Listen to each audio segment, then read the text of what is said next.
La Bible en un an, le 9 août, le livre de Jérémie, chapitre 23, verset 16, au chapitre 24, verset 10. Le livre des psaumes, chapitre 31, verset 1 à 9. Le livre des proverbes, chapitre 20, versets 21 et 22. Les actes des apôtres, chapitre 28, versets 1 à 31. Jérémie, chapitre 23. Ainsi parle l'Éternel des armées. N'écoutez pas les paroles des prophètes qui vous prophétisent. Ils vous entraînent à des choses de néant. Ils disent les visions de leur cœur et non ce qui vient de la bouche de l'Éternel. Ils disent à ceux qui me méprisent, l'Éternel a dit, vous aurez la paix. Et ils disent à tous ceux qui suivent les penchants de leur cœur, il ne vous arrivera aucun mal. Qui donc a assisté au conseil de l'Éternel pour voir, pour écouter sa parole? Qui a prêté l'oreille à sa parole? Qui l'a entendu? Voici, la tempête de l'Éternel, la fureur éclate, l'orage se précipite, ils fond sur la tête des méchants. La colère de l'Éternel ne se calmera pas, jusqu'à ce qu'il ait accompli, exécuté les desseins de son cœur. Vous le comprendrez dans la suite des temps. Je n'ai point envoyé ces prophètes, et ils ont couru. Je ne leur ai point parlé, et ils ont prophétisé. S'ils avaient assisté à mon conseil, ils auraient dû faire entendre mes paroles à mon peuple, et les faire revenir de leur mauvaise voie, de la méchanceté de leurs actions. Ne suis-je un Dieu que de près, dit l'Éternel, et ne suis-je pas aussi un Dieu de loin? Quelqu'un se tiendra-t-il dans un lieu caché, sans que je le voie? Dit l'Éternel. Ne remplis-je pas, moi, les cieux et la terre? Dit l'Éternel. J'ai entendu ce que disent les prophètes, qui prophétisent en mon nom le mensonge, disant « J'ai eu un songe! J'ai eu un songe !» Jusque à quand ces prophètes veulent-ils prophétiser le mensonge, prophétiser la tromperie de leur cœur? Ils pensent faire oublier mon nom à mon peuple par les songes que chacun d'eux raconte à son prochain, comme leurs pères ont oublié mon nom pour Baal. Que le prophète qui a eu un songe raconte ce songe, et que celui qui a entendu ma parole rapporte fidèlement ma parole. Pourquoi mêler la paille au froment? Dit l'Éternel. Ma parole n'est-elle pas comme un feu, dit l'Éternel, et comme un marteau qui brise le roc? C'est pourquoi voici, dit l'Éternel, j'en veux aux prophètes qui se dérobent à mes paroles l'un à l'autre. Voici, dit l'Éternel, j'en veux aux prophètes qui prennent leur propre parole et la donnent pour ma parole. Voici, dit l'Éternel, j'en veux à ceux qui prophétisent des songes faux, qui les racontent et qui égarent mon peuple par leurs mensonges et par leur témérité. Je ne les ai point envoyés, je ne leur ai point donné d'ordre, et ils ne sont d'aucune utilité à ce peuple, dit l'Éternel. Si ce peuple, ou un prophète, ou un sacrificateur te demande « Quelle est la menace de l'Éternel ?» Tu leur diras quelle est cette menace. Je vous rejetterai, dit l'Éternel. Et le prophète, le sacrificateur, ou celui du peuple qui dira « Menace de l'Éternel, je le châtierai, lui et sa maison. » Vous direz « Chacun à son prochain, chacun à son frère. » Qu'a répondu l'Éternel? Qu'a dit l'Éternel?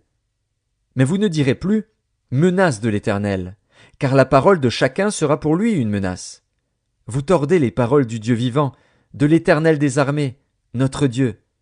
Tu diras au prophète, que t'a répondu l'Éternel? Qu'a dit l'Éternel?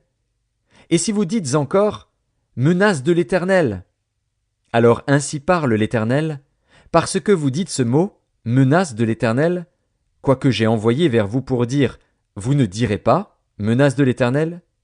À cause de cela voici, je vous oublierai, et je vous rejetterai, vous et la ville que j'avais donnée à vous et à vos pères, je vous rejetterai loin de ma face.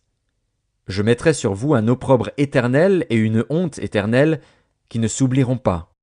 Jérémie, chapitre 24. L'Éternel me fit voir 2 paniers de figues posés devant le temple de l'Éternel après que Nebuchadnezzar, roi de Babylone, eut emmené de Jérusalem et conduit à Babylone Jéconia, fils de Joachim, roi de Juda, les chefs de Juda, les charpentiers et les serruriers. L'un des paniers contenait de très bonnes figues, comme les figues de la première récolte, et l'autre panier de très mauvaises figues qu'on ne pouvait manger à cause de leur mauvaise qualité. L'Éternel me dit, Que vois-tu, Jérémie? Je répondis, des figues. Les bonnes figues sont très bonnes, et les mauvaises sont très mauvaises et ne peuvent être mangées à cause de leur mauvaise qualité. La parole de l'Éternel me fut adressée en ces mots. Ainsi parle l'Éternel, le Dieu d'Israël. Comme tu distingues ces bonnes figues, ainsi je distinguerai, pour leur être favorable, les captifs de Juda, que j'ai envoyés de ce lieu dans le pays des Chaldéens. Je les regarderai d'un œil favorable, et je les ramènerai dans ce pays. Je les établirai et ne les détruirai plus. Je les planterai et ne les arracherai plus. Je leur donnerai un cœur pour qu'ils connaissent que je suis l'Éternel. Ils seront mon peuple, et je serai leur Dieu, s'ils reviennent à moi de tout leur cœur. Et comme les mauvaises figues qui ne peuvent être mangées à cause de leur mauvaise qualité, dit l'Éternel, ainsi ferai-je devenir Sédécias, roi de Juda, ses chefs, et le reste de Jérusalem, ceux qui sont restés dans ce pays et ceux qui habitent dans le pays d'Égypte.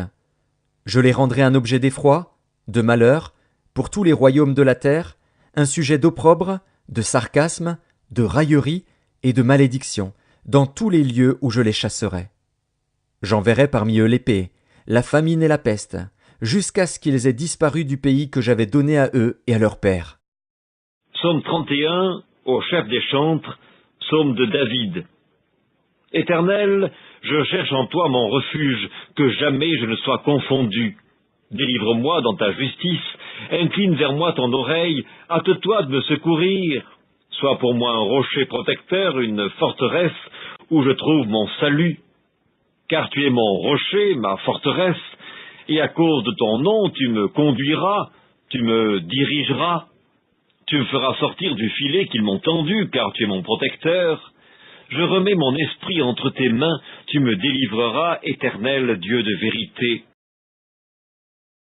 Je hais ceux qui s'attachent à de vaines idoles, et je me confie en l'Éternel. Je serai par ta grâce dans l'allégresse et dans la joie, car tu vois ma misère, tu sais les angoisses de mon âme, et tu ne me livreras pas aux mains de l'ennemi, tu mettras mes pieds au large. Livre des Proverbes, chapitre 20. Un héritage promptement acquis dès l'origine ne sera pas béni quand viendra la fin. Ne dis pas « je rendrai le mal », espère en l'Éternel et il te délivrera. Les Actes des Apôtres, chapitre 28. Après nous être sauvés, nous reconnûmes que l'île s'appelait Malte. Les barbares nous témoignèrent une bienveillance peu commune. Ils nous recueillirent tous auprès d'un grand feu qu'ils avaient allumé parce que la pluie tombait et qu'il faisait grand froid. Paul, ayant ramassé un tas de broussailles et l'ayant mis au feu, une vipère en sortit par l'effet de la chaleur et s'attacha à sa main. Quand les barbares virent l'animal suspendu à sa main, ils se dirent les uns aux autres « Assurément, cet homme est un meurtrier, puisque la justice n'a pas voulu le laisser vivre après qu'il a été sauvé de la mer. » Paul secoua l'animal dans le feu et ne ressentit aucun mal. Ces gens s'attendaient à le voir enfler ou tomber mort subitement, mais après avoir longtemps attendu, voyant qu'il ne lui arrivait aucun mal, ils changèrent d'avis et dirent que c'était un dieu. Il y avait dans les environs des terres appartenant au principal personnage de l'île, nommé Publius, qui nous reçut et nous logea pendant 3 jours de la manière la plus amicale. Le père de Publius était alors au lit, malade de la fièvre et de la dysenterie. Paul, s'étant rendu vers lui, pria, lui imposa les mains et le guérit. Là-dessus vinrent les autres malades de l'île, et ils furent guéris.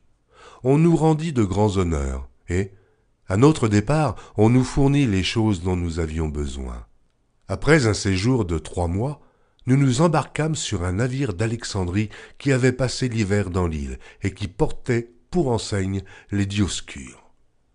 Ayant abordé à Syracuse, nous y restâmes 3 jours. De là, en suivant la côte, nous atteignîmes Reggio, et, le vent du midi s'étant levé le lendemain, nous fîmes en 2 jours le trajet jusqu'à Pouzole, où nous trouvâmes des frères qui nous prièrent de passer 7 jours avec eux, et c'est ainsi que nous allâmes à Rome. De Rome vinrent à notre rencontre, jusqu'au forum d'Appius et aux 3 tavernes, les frères qui avaient entendu parler de nous. Paul, En les voyant, rendit grâce à Dieu et prit courage. Lorsque nous fûmes arrivés à Rome, on permit à Paul de demeurer en son particulier avec un soldat qui le gardait. Au bout de 3 jours, Paul convoqua les principaux des Juifs et, quand ils furent réunis, il leur adressa ces paroles.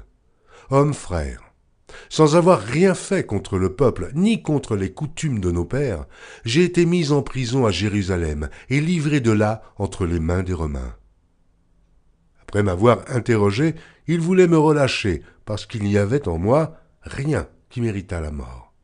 Mais les Juifs s'y opposèrent, et j'ai été forcé d'en appeler à César, n'ayant du reste aucun dessein d'accuser ma nation.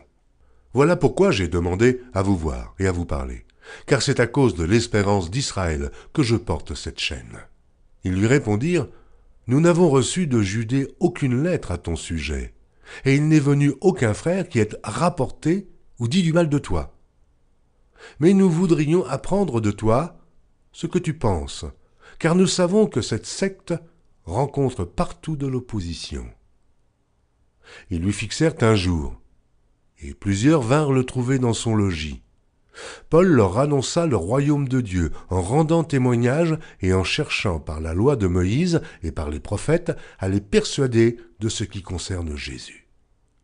L'entretien dura depuis le matin jusqu'au soir. Les uns furent persuadés par ce qu'il disait, et les autres ne crurent point. Comme ils se retiraient en désaccord, Paul n'ajouta que ces mots. « C'est avec raison que le Saint-Esprit, parlant à vos pères par le prophète Ésaïe, a dit « Va vers ce peuple et dis « Vous entendrez de vos oreilles et vous ne comprendrez point. Vous regarderez de vos yeux et vous ne verrez point. Car le cœur de ce peuple est devenu insensible. Ils ont endurci leurs oreilles et ils ont fermé leurs yeux, de peur qu'ils ne voient de leurs yeux, qu'ils n'entendent de leurs oreilles, qu'ils ne comprennent de leur cœur, qu'ils ne se convertissent, et que je ne les guérisse. Sachez donc que ce salut de Dieu a été envoyé aux païens, et qu'ils l'écouteront. » Lorsqu'il eut dit cela, les Juifs s'en allèrent, discutant vivement entre eux. Paul demeura 2 ans entiers dans une maison qu'il avait louée. Il recevait tous ceux qui venaient le voir, prêchant le royaume de Dieu et enseignant ce qui concerne le Seigneur Jésus-Christ, en toute liberté et sans obstacle.